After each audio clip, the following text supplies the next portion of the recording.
End gold buyers, మీ కష్టాల్లో నమ్మకమైన మీ ఆత్మీయ నేస్తం.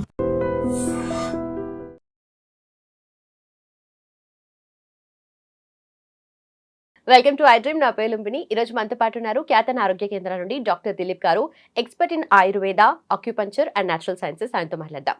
Hello sir. హలో సార్, ఊపిరితిత్తుల సమస్యలు, లంగ్స్ రిలేటెడ్ ప్రాబ్లమ్స్ ఏవైనా చాలా ఉంటాయి. అంటే ఈ మధ్య కాలంలో ఎయిర్ పొల్యూషన్ పెరిగిపోతుంది, అలాగే స్మోకింగ్ హ్యాబిట్స్ కానీ, లేదంటే స్ట్రెస్ వల్ల కూడా ఒక్కోసారి ప్రాబ్లమ్స్ వస్తూ ఉంటాయి, స్లీప్ డిస్టర్బెన్సెస్, రీజన్స్ ఏవైనా end of the day lungs related issues అనేవి లోపల ఒక సిమ్టమ్ లాగా డెవలప్ అయ్యి చాలా పెరిగిపోతుంది కదా. సో దీనిలో కూడా చాలా రకాలు ఉన్నాయి. సో దేని నుండి ఎలా మనం బయటపడచ్చు అంటారు? అయితే ఊపిరితిత్తుల సమస్యలు అంటే ఇప్పుడున్న అలోపతి టర్మ్స్లో తీసుకుంటే 160 రోగాలు ఉన్నాయి. అంటే ఒక్క ఊపిరితిత్తుల వల్ల 160 రకాల రోగాలు, ఇంగ్లీష్ పేర్లు వచ్చే పదాలు ఉన్నాయి. మనకు వాటితో పని లేదు. కాబట్టి ఇక్కడ నేచర్ ఏం చెప్తుంది, ఊపిరితిత్తులకు ప్రధానమైన ఎలిమెంట్ ఏందని చూస్తే అది గాలి. ఓకేనా? పంచభూత తత్వంలో ఊపిరితిత్తులకు గాలికి ఉన్న సంబంధం నుంచి మనం తీసుకుంటామే తప్ప, నాకు ఫైబ్రోసిస్ ఉంది, నాకు ఆస్తమా ఉంది, నాకు టీబీ ఉంది, ఇవి కాదండి మనం తీసుకోవాల్సింది. ఇవన్నీ ఈ మోడర్న్ సిస్టమ్ పెట్టుకున్న పేర్లు అనుకో. కానీ ఆయుర్వేద ప్రకారంగా చూసిన, న్యాచురోపతి ప్రకారంగా చూసిన, అక్యుపంచర్ ప్రకారంగా చూసిన రూట్ కాజ్ మాత్రమే చూస్తుంది. కాబట్టి ఇక్కడ లంగ్ ఇష్యూ అని చూస్తుంది అంతే. ఊపిరితిత్తుల సమస్యల్లో ఎన్ని రకాల ప్రాబ్లమ్స్ వచ్చినా సరే దానికి కొన్ని మెడిసిన్స్, కొన్ని టిప్స్, కొన్ని అక్యుపంచర్ పాయింట్స్, ఇవన్నీ కూడా రూట్ కాజ్ని సరిచేసేదానికి మాత్రమే పనికి వస్తుంది. ఎగ్జాంపుల్, ఇప్పుడు మీరు అన్నట్టు టీబీ ఉంది. ఒకప్పుడు టీబీ వస్తే భయపడేది, ఒకరి నుంచి ఒకరికి వచ్చేదని భయపడేది. ఇప్పుడు ఆ భయాలు కూడా అన్నీ పోయినాయి. కాకపోతే ఏమవుతుంది అని అంటే, ట్యాబ్లెట్స్ ఎక్కువ రోజులు వాడడం వల్ల టీబీ తగ్గుతుందే కానీ బోన్ డెన్సిటీ మీద ఎఫెక్ట్ పడుతుందన్న విషయం చాలా మందికి, తక్కువ మందికి తెలుసు. ఓపెన్గా చెప్పాలంటే ఈరోజు ప్రతి ఒక్క ట్యాబ్లెట్కి దానికి ఒక సైడ్ ఎఫెక్ట్ ఉంది. ఓకేనా? ఎగ్జాంపుల్, ఇప్పుడు నిమోనియా వచ్చిందండి, పిల్లలకు నిమోనియా వస్తే ఫస్ట్ పెట్టింది యాంటీబయాటిక్ పెడతారు. యాంటీబయాటిక్ పెట్టిన ద్వారా నిమోనియా తగ్గుతుందేమో తప్ప ఆ యాంటీబయాటిక్ ఇంకా ఎక్కడైనా ఎఫెక్ట్ పడుతుందని చూస్తే డైజెషన్ మీద, లివర్ మీద ఎఫెక్ట్ పడుతుంది ఆ యాంటీబయాటిక్. అంటే అందుకే ఈరోజు జనాలకు అందరికీ కూడా అవేర్నెస్ వచ్చింది. ఏంటి, పిల్లలకు కానీ పెద్దలకు కానీ యాంటీబయాటిక్స్ వాడాలంటే భయం వచ్చింది, స్టెరాయిడ్స్ వాడాలంటే భయం వచ్చింది, అస్తమాకి జీవితం అంతా స్టెరాయిడ్స్ ఇస్తారు, ఇలాంటి స్టెరాయిడ్స్ వాడాలంటే కూడా భయం వచ్చింది, పెయిన్ కిల్లర్స్ వాడాలంటే భయం వచ్చింది.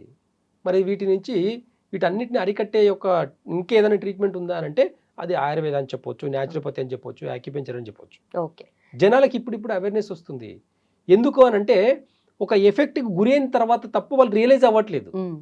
రూట్ కాజ్ మర్చిపోయి సిమ్టమ్స్ని బేస్ చేసుకొని పరిగెడితే ఎక్స్రే తీస్తున్నారు, టెస్టులు చేస్తున్నారు, కానీ తగ్గట్లేదు రోగాలు కొన్ని. కొంతమందికి దమ్ము దగ్గు ఉంటుంది, ఆస్తమా ఉంటుంది, ఎక్స్రే చూస్తే నార్మల్ ఉంటుంది. దేనికి ట్రీట్మెంట్ చేయాలి అప్పుడు? ఇలాంటి కన్ఫ్యూజన్గా ఉండే పేషెంట్లు చాలామంది ఉన్నారు. నాకు రిపోర్ట్లు అన్నీ నార్మల్ ఉన్నాయండి, నాకు ప్రాబ్లం ఉంది అని చెప్పే వాళ్ళు కొన్ని లక్షల మంది ఉన్నారు. కానీ నాడీ వైద్యం కానీ ఆయుర్వేద కానీ రూట్ కాజ్ చూస్తుంది. నీకు ఇంటర్నల్గా ఎక్కడెక్కడ ప్రాబ్లమ్స్ వస్తున్నాయి, ఏ సిమ్టమ్స్ ఉన్నాయి, ఏ ఇంటర్నల్గా ఏ ఆర్గాన్ ఇన్బ్యాలెన్స్ అయింది, ఈ ఆర్గాన్ వల్ల ఎలాంటి సైడ్ ఎఫెక్ట్స్ వస్తాయి అనేది కూడా నాడి చూస్తే చెప్పొచ్చు. అలాంటి గొప్పతనం, అంత గొప్ప వైద్య విధానం వదిలేసుకొని ఈరోజు మోడర్న్ సిస్టమ్ వెంబడి పడుతున్నారు. అవేర్నెస్ లోపం వల్ల ఈరోజు ప్రతి దానికి సొల్యూషన్ వచ్చింది. కాబట్టి టీబీకి అయితే చాలా ఈజీగా ఒక 3 months ఆయుర్వేదంలో మెడిసిన్ తీసుకుంటే, కొన్ని డైట్ చేసుకుంటా పోతే టీబీ తగ్గుతుంది. సో ఫర్ ఎగ్జాంపుల్, ఇప్పుడు లంగ్ ప్రాబ్లం అంటే ఫస్ట్ గుర్తొచ్చేది ఆస్మా అంటారు. అయితే ఆస్మా ప్రాబ్లం ఉన్న చిన్న పిల్లలు స్కూల్లో గేమ్స్ ఆడుతూ కూడా వెంటనే వాళ్ళకి ఊపిరి ఆడక వచ్చేస్తూ ఉంటుంది కదా. సో అలాంటి వాళ్ళకి ఏం చేయాలి? అయితే చూడండి, ఆస్తమాకు పర్మనెంట్ సొల్యూషన్ లేదు. చిన్నగా ఉన్నప్పుడు ఆస్తమా వచ్చిందంటే పెద్దగా అయినప్పుడు కూడా ఆయాసపడుతూనే ఉండాలి. వాళ్ళు ఇన్హేలర్ వాడతారు, దానివల్ల సైడ్ ఎఫెక్ట్ లేదేమని రాసేయమని చెప్పండి డాక్టర్ని. ట్యాబ్లెట్లు, యాంటీబయాటిక్స్ ఇస్తారు. ఎక్కువ నిమోనియా, కొంచెం ఆస్తమాలో కొంచెం వాటర్ ఫామ్ అయింది అనుకోండి, కొంచెం ఆయాసం ఎక్కువైందంటే యాంటీబయాటిక్స్ ఒక 1 week 10 days 15 days 1 month ఇస్తున్నారు యాంటీబయాటిక్స్. దానివల్ల ఎలాంటి సైడ్ ఎఫెక్ట్ రావట్లేదని చెప్పండి. ఆస్తమాకు జీవితకాలం ఎందుకు వాడాలి? ఆస్తమాకు సంవత్సరాల తరబడి ఎందుకు మెడిసిన్స్ వాడాలి? ఆయుర్వేదంలో చాలా సింపుల్గా రెమెడీస్ ఉన్నాయి. కొన్ని గతంలో కొన్ని వీడియోస్లో నేను చెప్పాను. చాలామంది పేషెంట్స్ కాల్ చేసి చెప్తున్నప్పుడు చాలా హ్యాపీ అనిపిస్తుంది. ఇలాంటి ఆస్తమా ప్రాబ్లం ఉండే వాళ్ళకు పిప్పల చూర్ణం గురించి చెప్పాను, పిప్పల యొక్క గొప్పతనం చెప్పాను నేను. పిప్పల చూర్ణం ఆస్తమా మీద ఎంత ఎఫెక్ట్గా పనిచేస్తుందని చెప్పాను నేను. అది వాడే పిల్లల విషయంలో వాడే పద్ధతులు కొన్ని తెలుసుకుంటే సరిపోతుంది అంతే. ఏ పొత్తు ఆస్తమాలో కూడా కొన్ని సిమ్టమ్స్ ఉంటాయి, ఆ సిమ్టమ్స్ కరెక్ట్గా చూసుకొని ఏ సిమ్టమ్స్కి అది ఆ పిప్పల చూడడం హనీలు ఇవ్వాలన్నా, లేకపోతే అల్లం రసంలు ఇవ్వాలన్నా, లేకపోతే తేనెలు ఇవ్వాలన్నా, ఇంకా ఏ దాంట్లో పెరుగులు ఇవ్వాలన్నా, దాన్ని కూడా సిమ్టమ్స్ బేస్ చేసుకొని పొత్తులు పెట్టి ఇస్తామన్నమాట. అలాంటి చిన్న చిన్న రెమెడీస్ ద్వారానే తగ్గించుకోవచ్చు ఆస్తమాని. యాంటీబయాటిక్ కాదు, అది పెయిన్ కిల్లర్ కాదు, స్టెరాయిడ్ కాదు, పిప్పల చూర్ణం అండి. నార్మల్ మిరియాల యొక్క గుణం ఉండే పిప్పల చూర్ణంలో త్రికటకాల్లో ఒకటి అనేది పిప్పలు అనేది. ఆ చూర్ణంని జస్ట్ ఒక 1-2 months వాడితే అస్తమా పర్మనెంట్గా తగ్గుతుంది. ఈ అస్తమా ప్రాబ్లం ఉండే వాళ్ళకు జెయింట్స్ బోన్ అనేది డెన్సిటీ తగ్గిపోతుంటుంది, విటమిన్స్ ప్రాబ్లమ్స్ వస్తాయి, విటమిన్ డి ప్రాబ్లమ్స్ వస్తుంది, విటమిన్ డి ప్రాబ్లమ్స్ వస్తుంటాయి, ఇలాంటి మల్టిపుల్ ప్రాబ్లమ్స్ వస్తుంటాయి. ఇవి ఎందుకు మల్టిపుల్ ప్రాబ్లమ్స్ ఎందుకు వస్తాయంటే రెగ్యులర్గా వాడే మెడిసిన్స్ వల్ల. కానీ ఆయుర్వేదాల రూట్ కాస్లో పిప్పల చూర్ణం కరెక్ట్గా 2 months రెగ్యులర్గా మంచిగా ప్రాపర్గా దాన్ని టైం టు టైం తీసుకుంటే పర్మనెంట్గా తగ్గిపోతుంది అస్తమా. ఓకే. అలాగే ఊపిరితిత్తుల ఇన్ఫెక్షన్, లంగ్ ఇన్ఫెక్షన్, న్యూమోనియా అంటారు కదా, సో దీని నుండి మనకి ఎలా బయటపడాలి, ఎలా ఉపశమనం ఉంటుంది ఆయుర్వేదం? ఇప్పుడు న్యూమోనియా అంటే ఏంది, బాడీలో అంటే లంగ్స్లో కొంచెం నీరు కూడా చేరడం అన్నమాట. వాళ్ళకు ముక్కు ద్వారా నీరు కారడం, లేదంటే దగ్గినప్పుడు తెమడ రావడం, ఇలాంటి కొన్ని సిమ్టమ్స్, ఆయాసపడడం, ఇలాంటి కొన్ని అంటే ఆస్తమాకున్న సిమ్టమ్స్ కొన్ని న్యూమోనియాకు ఉంటాయి. ఇది ఎక్కువ చూస్తే ఎవరికి ఎక్కువ అంటే పిల్లల విషయంలో ఎక్కువ. బాగా గుర్తుపెట్టుకోండి, పిల్లల విషయంలో ఎందుకు ఎక్కువ అని ఒకసారి ఆలోచిస్తే మిల్క్ ప్రోడక్ట్స్. ఈ రోజు పాల పదార్థాలు అంత విషమైపోయినాయి కాబట్టి ఈ పాల పదార్థాలు అన్నీ కూడా ఒక పాలు, పెరుగు, మజ్జిగ, వెన్న, నెయ్యి, టీలు, కాఫీలు ఇవన్నీ కూడా న్యూమోనియా మీద ఎఫెక్ట్ ఎక్కువ చూపిస్తుంది. కాబట్టి పాల పదార్థాలు మానేసి దానికి రూట్ కాస్లో కొన్ని మెడిసిన్స్ తీసుకుంటే న్యూమోనియా పర్మనెంట్గా 1 month 15 daysలో తగ్గించుకునే గుణాలు ఆయుర్వేద చాలా అద్భుతమైన రెమెడీస్ ఉన్నాయి. అలాంటి రెమెడీస్ వదిలేసి యాంటీబయాటిక్స్, సిరప్స్, ఇంజెక్షన్స్, ఇన్హేలర్స్ వాడడం వల్ల మీరు ఎన్నాళ్ళు వాడుతున్నారు, దానివల్ల వచ్చే సైడ్ ఎఫెక్ట్స్ ఎందుకు మీరు గుర్తించలేకపోతున్నారు? టెంపరరీ సొల్యూషన్ కోసం చూస్తున్నారు. ఎస్, ఇప్పుడు నేను ఆయాసపడుతున్నాను, ఇప్పుడు నాకు తగ్గాలి, ఈ నెలలో కొట్టుకుంటే హ్యాపీ. కానీ ఆయుర్వేదంలో కూడా, అక్యుపెంచర్లో కూడా, న్యాచురోపతిలో కూడా కొన్ని డైట్ చేసుకుంటూ కొన్ని మెడిసిన్స్ వాడితే 1 weekలో తగ్గే న్యూమోనియాలు ఉన్నాయి. దానికి రోజుల తరబడి, నెలల తరబడి, సంవత్సరాల తరబడి మెడిసిన్స్ వాడాల్సిన అవసరం ఏ డిసీజ్కి లేదు. ఓకే.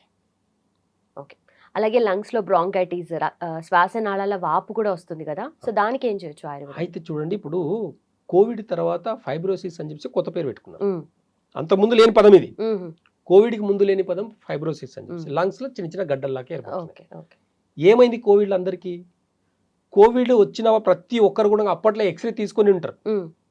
కోవిడ్లో పాజిటివ్ వచ్చిన వాళ్ళందరూ ఎక్స్రే తీసుకొని ఉన్నారు కదా, వాళ్ళందరూ ఎక్స్రే చూస్తే అక్కడక్కడక్కడ తెల్లగా ఉండింటది ఎక్స్రే ఫిలిం, చెస్ట్ ఫిలిం అనేది చూస్తే 2 side మంచి డార్క్ కలర్లో ఉండి మధ్యలో మనకు కనిపిస్తుంది. ఎక్కడైతే చుక్కలు చుక్కలుగా కనిపించేవన్నీ కూడా ఫైబ్రోసిస్ లాగా అనమాట. అంటే ఇవన్నీ కూడా రక్తనాళాలు, అక్కడ ఉన్న రక్తం గడ్డలు కట్టింది అనమాట. లంగ్స్లో రక్తం గడ్డలు కట్టడం వల్ల ఇప్పుడున్న లంగ్ క్యాన్సర్స్ ఎక్కువైనాయి. ఆఫ్టర్ కోవిడ్ తర్వాత లంగ్ క్యాన్సర్స్ ఎక్కువైనాయి, బాగా గుర్తుపెట్టుకోండి. చాలా మందికి స్లీప్ మోడ్లో ఉంది ఇప్పటికీ కూడా. కొంతమందికి ఇమ్యూనిటీ పవర్ బాగున్న వాళ్ళు తట్టుకుంటున్నారు తప్ప ఇమ్యూనిటీ పవర్ లేని వాళ్ళకు చెస్ట్లో చిన్న చిన్న గడ్డల్లాగా వచ్చినాయి. దాంతో ఇబ్బంది పడి చాలామంది స్టెరాయిడ్స్ వాడుకుంటూ ఇంకా ఇబ్బంది పడుతున్నారు. అంటే కోవిడ్లో వచ్చిన చిన్న సైడ్ ఎఫెక్ట్ ఇది. అంటే సెంట్రల్ గవర్నమెంట్ కూడా అక్కడక్కడ కొన్ని వ్యాక్సిన్స్ కూడా వికటించిందని చెప్పేసి కూడా మనం విన్నాం. అయితే ఈ వికటించిన వాళ్ళలో లంగ్స్ ప్రాబ్లమ్ అనేది పర్మనెంట్గా జరిగింది. ఏంది అని అంటే రక్తనాళాల్లో గడ్డలు కట్టడం, అంటే లంగ్స్లో రక్తనాళాల్లో గడ్డలు కట్టడం. ఇవి ఏమి అంటే బ్రెయిన్లో నర్వస్ సిస్టమ్, మన పక్షవాతంలో బ్రెయిన్ నర్వస్ సిస్టమ్కి ఇచ్చే మెడిసిన్స్ ఇక్కడ మనం దీంట్లో కూడా ఇస్తాం. బాడీలో ఏ రక్తనాళమైనా సరే ఎక్కడైనా గడ్డలాగా కట్టింది అంటే దాన్ని డిజాల్వ్ చేసేదానికి ఆయుర్వేదంలో అద్భుతమైన మెడిసిన్స్ ఉన్నాయి. అలాంటి మెడిసిన్స్ వాడుకుంటూ కొంచెం పత్యం చేసుకొని వాడితే ఈ ఫైబ్రోసిస్ అనే ప్రాబ్లం కూడా పల్మనరీ ఫైబ్రోసిస్ అంటారు, అవి కూడా చాలా ఈజీగా తగ్గించుకోవచ్చు. చాలా మందికి తెలియట్లేదు, వాళ్ళకు ఉన్నట్టు కూడా తెలియట్లేదు. దానివల్ల వచ్చే సైడ్ ఎఫెక్ట్ ఏంటి తెలుసా? చెస్ట్లో కన్నా రక్తం గడ్డగట్టినట్టయితే బ్లడ్ అంటే సర్క్యులేషన్, బ్లడ్ లంగ్స్లో బ్లడ్ సర్క్యులేషన్ తగ్గిపోయి మనకి హార్ట్ ఎక్కడ ఉందండి? మనకు లంగ్స్కి లెఫ్ట్ సైడ్లో ఇక్కడ కింద భాగంలో ఉంటుంది. ఏమవుతుందంటే ఇక్కడ ఎప్పుడు హార్ట్ అనేది పంపింగ్లో ఉంది కాబట్టి సేఫ్ జోన్లో ఉంది. ఈ రక్తం గడ్డగట్టడం వల్ల ఏమవుతుంది అని అంటే ఇక్కడ ఉన్న హార్ట్కి బ్లడ్ సర్క్యులేషన్ తగ్గిపోతుంది. బ్లడ్ మనకు లంగ్స్లో కూడా ఎప్పుడు బ్లడ్ సర్క్యులేషన్ ఉండాలండి. ఎక్కడైనా కొంచెం ఆక్సిజన్ ఎక్కువైనా, మనకు బ్రెయిన్ ఎక్సర్సైజ్, కోవిడ్లో అందరికీ ఆక్సిజన్ తగ్గి ప్రాబ్లమ్స్ వచ్చినాయి, కొంతమందికి ఎక్కువైనా ప్రాబ్లమ్స్ అయ్యాయి. 5 number ఇప్పుడు లంగ్స్లో ప్రాబ్లం ఉండే వాళ్ళు ఫ్యాన్ కింద 5 number ఫ్యాన్ కింద పెట్టుకొని కూర్చోండి, కూర్చోలేడు ఎక్కువసేపు. లంగ్స్లో ప్రాబ్లం ఉండాలి, ఏసీ వేసుకొని కూర్చోండి, కూర్చోలేడు. ఎందుకు? అది తీసుకోవట్లేదు. లంగ్స్ అనేటివి ఆ చల్ల గాలి అనేది తీసుకోవట్లేదు. ఓకే. అలా లోపల కూడా ఏంటంటే ఈ ఫైబ్రోసిస్ అంతా కూడా హార్ట్ మీద ఎఫెక్ట్ పడింది. అందుకే కోవిడ్ తర్వాత హార్ట్ డిసీజ్ ఎక్కువైనాయి. ఓకే. కాబట్టి ఇక్కడ ఏం చేయాలి సరి అంటే హార్ట్ని సరి చేయాల్సిన అవసరం లేదు. హార్ట్ డిసీజ్ని తగ్గించుకోవాలి, హార్ట్ అటాక్ని తగ్గించుకోవాలనుకుంటే, హార్ట్ అటాక్ రాకుండా ఉండాలంటే మన లంగ్స్ని మంచిగా పెట్టుకోవాలి. ఓకే. అంటే మీరు ఇంత క్లియర్గా చెప్తున్నారు కదా, ఇప్పుడు కోవిడ్ తర్వాత ఇవన్నీ వచ్చాయి అంటే దీనికి రిలేటెడ్ ఏదైనా స్టడీస్ కానీ రీసెర్చ్ కానీ అట్లా ఏమైనా ఉందా? అన్నీ ఉన్నాయండి. అన్ని ప్రతిదీ మెడికల్ టర్మ్స్లో ప్రతిదీ రికార్డ్స్ ఉన్నాయి. కాకపోతే దీనికి సొల్యూషన్ అలోపతిలోనే ఉంది అన్నట్టు ఉంది. ఓకే. అర్థమవుతుందా? అలోపతిలో ఇంకా ఆయుర్వేదంలో అసలు దీనికి ట్రీట్మెంటే లేదు. కరోనాకి ట్రీట్మెంట్ లేదు, ఎలాంటి వైద్య విధానానికి కూడా ట్రీట్మెంట్ లేదని చెప్పేసి ప్రచారం చేస్తారు. ఓకే. ఆయుర్వేద మెడిసిన్స్ వాడుతున్నారంటే, ఎగ్జాంపుల్ ఒక షుగర్కి ఆయుర్వేద మెడిసిన్స్ వాడుతున్నారంటే ఇంకా మీకు గ్యారంటీ లేదండి, మీ కిడ్నీలు మొత్తం పాడైపోతాయి. మీ మెడిసిన్స్ వాడితే మాత్రం బాగవుతుందా? మీ మెడిసిన్స్ వాడుకుంటూ బాగున్న వాళ్ళని చెప్పండి, నా దగ్గర ముందుకు తీసుకురండి. వచ్చే ప్రాబ్లమ్స్ అన్నీ వస్తూనే ఉన్నాయి కదా. ఎక్కడ తప్పించుకుంటున్నారు, ఎక్కడ తప్పిస్తున్నారు మీరు? జీవితకాలం ఒక డిసీజ్ లేదండి, మధ్యలో వచ్చేది ఖచ్చితంగా మధ్యలో తగ్గాలి. అలాంటి ప్రాసెస్ ఆయుర్వేదంలో ఒకటే ఉంటుంది, న్యాచురోపతిలో ఒకటే ఉంటుంది. వెయిట్ తగ్గాలంటే మెటబాలిజం సిస్టమ్ని మంచిగా చేసుకోవాలని ఉంటుంది అంతే తప్ప వెయిట్ లాస్కి ఇంగ్లీష్లో మెడిసిన్స్ ఏమైనా ఉన్నాయా? లేవు. అదే న్యాచురోపతిలో ఆయుర్వేదంలో మెటబాలిజం సిస్టమ్ని అంటే లివర్ని మంచిగా చేసుకుంటే ఆటోమేటిక్గా వెయిట్ తగ్గుతాం. కాబట్టి లంగ్ రిలేటెడ్ ప్రాబ్లమ్స్కి కూడా హార్ట్ అటాక్ ఈరోజు స్ట్రోక్స్ ఎక్కువ అవడానికి రీజన్ ఏంది అని చూస్తే నిమోనియా. అంటే ఈ లంగ్ ఇష్యూస్ ఏదైనా సరే తీసుకోండి, మనకు ఊపిరితిత్తుల సమస్య గాలి ద్వారా వచ్చిందనే, అంటే కరోనా కూడా గాలి ద్వారానే ఎలా అయితే వచ్చిందో సేమ్ అలాగే లంగ్స్కి ఇన్ఫెక్ట్ అయినప్పుడు అక్కడ ఉన్న హార్ట్ కూడా ఇంపాక్ట్ అవుతుంది. పెరికార్డియం, హార్ట్ పైన ఉండే పెరికార్డియం అనే ఒక పొర అనేది డ్యామేజ్ అవుతుంది. ఆ డ్యామేజ్ అవ్వడం వల్ల ఈరోజు హార్ట్ అటాక్ ఎక్కువైపోయినాయి. లంగ్స్ మంచిగా పెట్టుకుంటే కూడా హార్ట్ సమస్యల నుంచి దూరం ఉండొచ్చు. ఇది చెప్పట్లేదు. లంగ్స్ ప్రాబ్లం అయితే లంగ్ డాక్టర్ తోటికి వెళ్ళండి, పల్మనాలజిస్ట్ తోటికి వెళ్ళండి, హార్ట్ అయితే ఎండి తోటికి వెళ్ళండి. ఇది కాదండి. ఎందుకు ఈరోజు మరి అన్ని డిసీజ్కి ఒక ఆయుర్వేద డాక్టర్ చూస్తున్నారు? ఎందుకు ఇన్ని డిసీజ్కి ఇంతమంది డాక్టర్స్ ఎందుకు అవసరమవుతుంది? అయినా ఈరోజు ఒకప్పుడు 100 ఏళ్ళ ఆయుష్ని 50 ఏళ్ళకి తెచ్చిపెట్టినరు. మోడర్న్ సిస్టమ్ 50 ఏళ్ళ నుంచి చాలా పైకి వచ్చింది కదా, పెరగాలి కదా. 100 ఏళ్ళు ఉన్న మెడికల్ సిస్టమ్ పెరిగింది, టెస్టులు పెరిగినాయి, ముందు జాగ్రత్త తీసుకుంటున్నారు, అన్ని చేస్తున్నారు కదా. అంత టెక్నాలజీ, ఇన్ని హాస్పిటల్, ఇంత టెక్నాలజీ పెరిగిన తర్వాత మనిషి ఆయుష్ని 100 ఏళ్ళని 150 ఏళ్ళకి తీసుకెళ్లాల్సింది 100 ఏళ్ళ ఆయుష్ని తీసుకొచ్చి 50కి పెట్టినరు.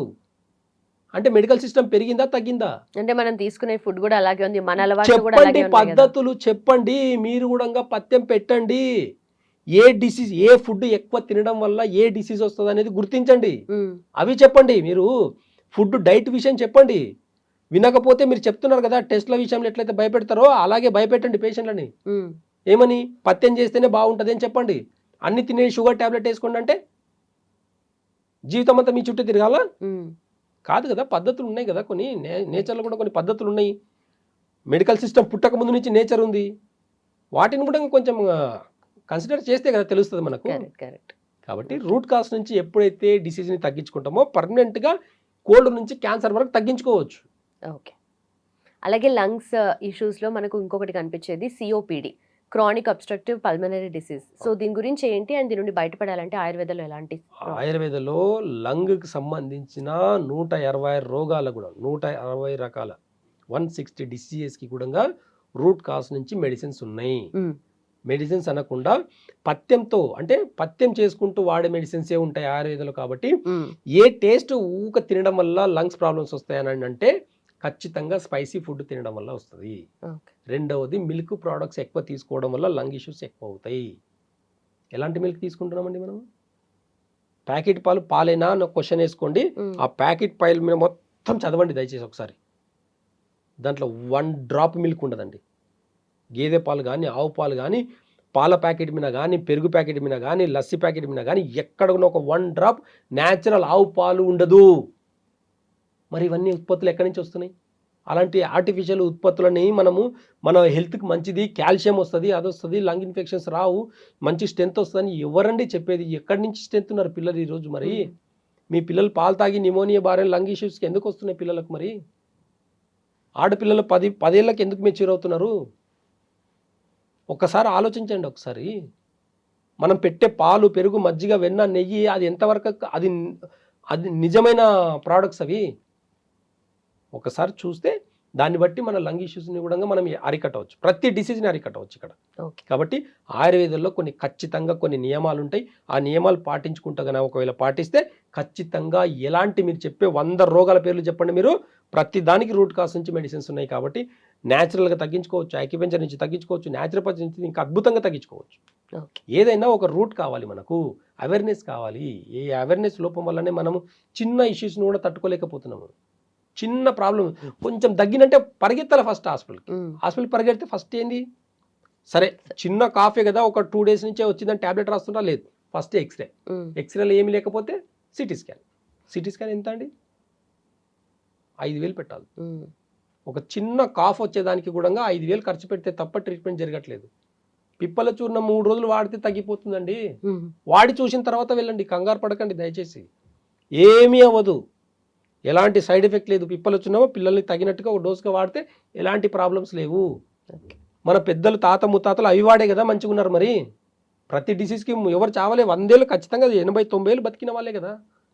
ఇప్పటికీ మన ముంగట కళ్ళ ముంగట మన అమ్మమ్మలు నానమ్మలు ఉన్నారు కదా, అంత వయసు ఎలా బతికారు అడగండి. వాళ్ళ అలవాట్లను ఏంటాడు అడగండి, వాళ్ళు ఒంటింటి వైద్యం ఏం చేశారు అడగండి, సొంటి ఎందుకు ఇచ్చారు అడగండి, పిప్పల చూడడం ఎందుకు ఇచ్చారు అడగండి, మిరియాల చూడడం దేనికి పెట్టారు అడగండి, మిరియాల కషాయం చేసుకొని తాగేది ఎందుకు, ఒకసారి అడిగి చూడండి తెలుస్తుంది. రూట్ కాస్ యొక్క విలువ తెలిస్తే ఇప్పుడున్న వైద్య విధానానికి పడకపోవచ్చాము, కానీ అసలు వెళ్ళాల్సిన అవసరం లేదు హాస్పిటల్కి. కాబట్టి రూట్ కాస్ని అర్థం చేసుకోండి. లంగ్ ఇష్యూస్కి అన్నిటికీ కూడా రూట్ కాస్కి స్పైసీ ఫుడ్ మానేయండి. న్యాచురల్ మిల్క్ అయితే తీసుకోండి తప్ప ఈ ప్యాకెట్ పాలు కానివ్వండి, పెరుగులు కానివ్వండి, నెయ్యి అన్న మంచి గారవం చేసి నెయ్యి అన్నం పెడతాం, కానీ అది ఎంత పాయిజన్ అనేది మీకు ఇప్పుడు తెలియకపోతే కానీ పెద్దగా అయిన తర్వాత తెలుస్తుంది. ఆడపిల్లలు తొందరగా పెరగడం అనేది, అబ్బా ఆడపిల్ల తొందరగా పెరిగిందని అనుకుంటున్నారు, కానీ అది హార్మోన్ ఇన్బ్యాలెన్స్ అని తెలుసుకోండి. అది మిల్క్ ప్రోడక్ట్స్ వల్లనే వస్తుందని తెలుసుకోండి. మీరు తెలుసుకున్న రోజు లంగ్కి సంబంధించిన సమస్యలు ఎలాంటివి రావని చెప్పేసి గుర్తించండి. Right sir, thank you so much.